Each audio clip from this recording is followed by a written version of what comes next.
Bonsoir à tous, on se retrouve pour l'équipe de Greg avec un match de folie. Et oui, on attendait des buts, et ben là on a été servi, on a eu 5 buts dans cette seconde période.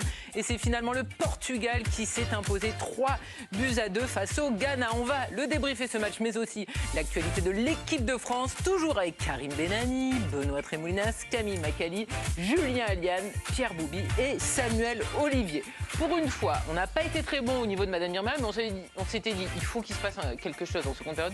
Là, merci messieurs, ils nous ont écoutés parce qu'on s'est régalé en deuxième période. Oui, 5 buts dans cette seconde période, beaucoup de tirs, enfin, et des tirs cadrés un peu dangereux dans cette partie. Alors, 11 tirs côté portugais, 5 cadrés, 9 pour les Ghanéens qui n'avaient pas tiré en première période. En termes de possession de balle, l'équipe de Fernando Santos a largement eu le ballon, plus d'efficacité, plus de précision dans les passes également. Et puis ils ont gagné plus de duels aussi que les Ghanéens, les Portugais qui l'emportent, on le rappelle, 3-2. Et oui, c'était le deuxième match donc, de ce groupe H. Est-ce que tout simplement, on rappelle que la compétition a commencé dimanche, nous sommes jeudi, on a assisté au plus beau match de cette compétition? La plus belle seconde période, peut-être. Mais je vous rappelle les 45 premières minutes, il faut avoir un peu de mémoire. Oui, j'ai l'impression, c'est la génération zapping. Mais c'est vrai qu'il ne faut pas se plaindre. À la mi-temps, on a fait le bilan d'une première période qui était quand même très très pauvre, et en occasion et en rythme. Là, pour le coup, il s'est passé beaucoup de choses, même si je pense qu'il faut mesurer la victoire portugaise parce qu'il y a eu une erreur d'arbitrage, je crois. On en reparlera, du penalty donc sifflé en faveur de Cristiano Ronaldo, scandale ou pas, on en débattra tout à l'heure parce qu'il rentre aussi dans l'histoire et c'est évidemment important. Mais on va rester quand même sur effectivement la prestation des deux équipes parce qu'il y a eu un réveil des deux équipes. Pas mal d'erreurs ghanéennes qui amènent des buts et puis une fin de match un peu folle parce que les Ghanéens sont à bloc et ça ouvre beaucoup d'espace en contre dans le dos de la défense pour les Portugais. Mais bon, on a pris du plaisir, faut pas le bouder non plus. Mais oui, prendre du plaisir, Karim. C'est votre devise. Bien sûr, je suis un épicurien, ma chère Karim.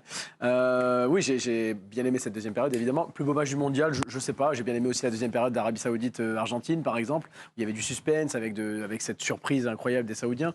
Moi, je pense que cette équipe portugaise a réussi à sortir du piège ghanéen et c'est une bonne chose parce qu'ils prennent une option très importante sur la qualif.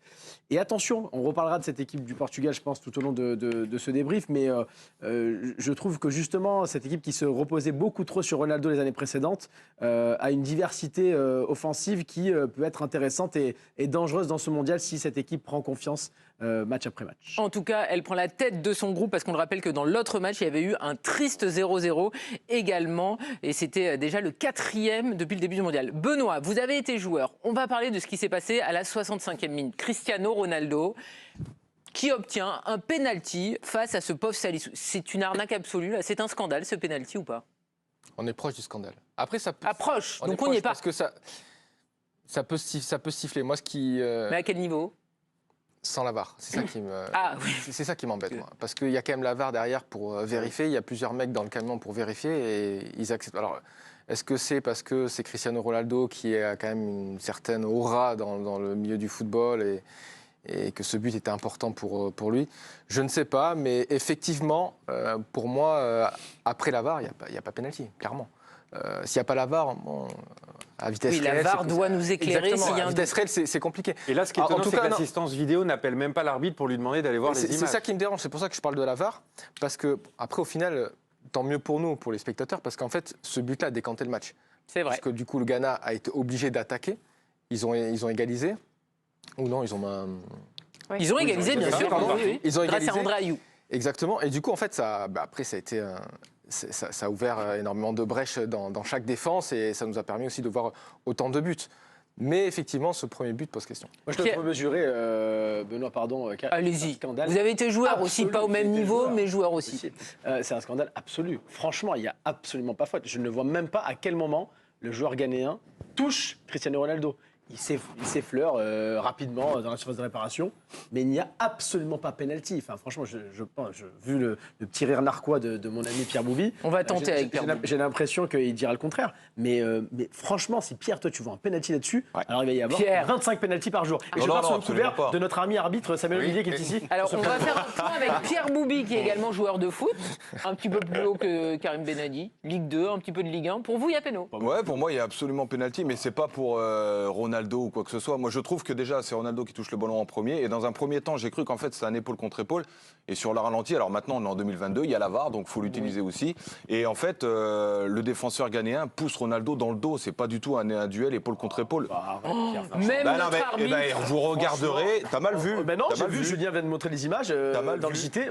Non, c'est pas du tout épaule contre épaule, mais jamais de la vie. Il Mais non, s'effleure, mais il Pierre. s'effleure de quoi? Comment tu veux Franchement, qu'il tombe? C'est Tu pas. peux siffler 25 pénaltys Non, par match. pas du coup, tout, si tu siffles pas ce du tout. penalty-là. Messieurs, j'ai l'impression qu'on ne va pas vous mettre d'accord. Nous avons un arbitre sur le plateau, Jamais. c'est Samuel Olivier. Il est en train de passer, effectivement, le process pour devenir arbitre national, peut-être international. Écoutez, j'ai Il va l'impression... prendre la défense de l'arbitre. Mais c'est non, normal. j'ai l'impression que là, il va plutôt sur Karim, là. Alors, J'ai l'impression deux que là, choses. ça... D'abord, ça vous le surprend. contact me paraît absolument licite. Il a vraiment le vocabulaire de Bien l'arbitre. sûr. Donc, Mais il est en formation. il ne fallait pas prendre de sanctions administratives sur cette action-là. Et je pense que ça ne serait pas arrivé avec Clément Turpin ou Stéphanie Frappard au sifflet. Voilà. ça, les amis, on Elle était 4e arbitre, Stéphanie Frappard. Si elle avait été sur le terrain, il n'y aurait pas eu pénalité. Bien sûr que si.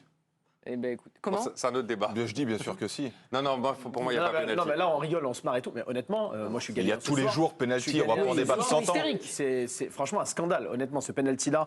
Non, mais franchement, Pierre. Non, mais honnêtement, je suis pas d'accord. Non, mais c'est il peut y vraiment avoir pas des pour fautes de faire. main dans la surface C'est pas pour faire du d'interprétation. débat ou je Non, sais mais pas il quoi. peut y Moi, je suis avoir vraiment pas interprétation. d'accord avec toi. Il peut y avoir une interprétation différente. Il y a Et pas là, je suis d'interprétation. d'accord Il le pousse qu'à dans le dos. aucun moment. Oh, Pierre, vous n'allez pas non plus être mordicus sur ce pénalty, je veux dire. C'est lui qui est mordicus, c'est pas moi. Bah, non, vous dites qu'il y a pénalty, je veux dire, franchement, Bah oui, Change il y a d'avis, pénalty. Pierre, change. calmez-vous. Jamais. Enfin, en tout Bon, cas, grand ce qui jamais. est sûr, et tout le monde sera d'accord, c'est que Cristiano Ronaldo entre un peu plus dans la légende du monde du football. Oui, c'est le premier joueur de l'histoire à marquer lors de 5 éditions différentes à la Coupe du Monde. C'est assez remarquable pour le Portugais qui a marqué là son 118e but en sélection. Ça fait 8 buts au total pour lui en Coupe du Monde sur les 18 matchs qu'il a pu disputer dans cette compétition. Attention. Et justement, le Portugais qui est à la une de ces sites portugais, Ojoko, regardez, Ronaldo est le premier à rentrer dans l'histoire.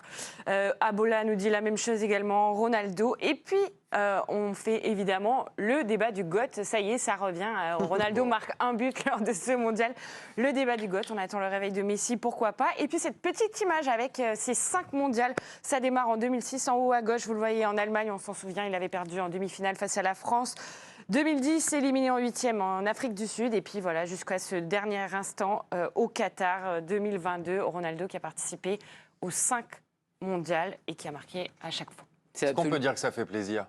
Mais bien sûr, vous avez tous les droits. Non, Écoutez, non, mais- même non. en tant qu'arbitre, vous pouvez être content pour le joueur. Non, mais c'est vrai que ça fait plaisir. Déjà, quand on a vu son émotion dans l'avant-match, au moment des hymnes, où il avait les larmes aux yeux, je pense qu'il traverse des moments difficiles. Il a ses qualités, ses défauts, et dans la situation qui est la sienne actuellement, il a une grosse part de responsabilité, je crois. Mais il doit très certainement mal vivre cette Vous auriez pu situation. être avocat, je trouve. Ouais, si un jour j'en ai besoin, je t'appellerai. Oui, arbitre-avocat. Il doit Vous avez mal- les qualités pour. Non, Nonobstant. je crois pas. Il doit mal vivre la situation, je le crois, mais ça n'empêche pas que de voir un joueur comme ça, de ce niveau-là, avoir cette émotion quand même après 5 Coupes du Monde, ça fait plaisir. Oui, effectivement, c'est l'une des images de cette Coupe du Monde. Quoi qu'il se passe, Cristiano Ronaldo qui marque après avoir rompu son contrat avec United et après avoir été dans une période extrêmement noire. Moi, je suis triste et nostalgique parce que je sais que ces images-là, je les reverrai plus. Celle de Messi buteur en Coupe du Monde, Ronaldo buteur. Vous en Coupe l'attendez du là, Monde. Messi buteur. Non, mais ah oui, il a marqué son lors du premier penalty. match contre l'Arabie Saoudite.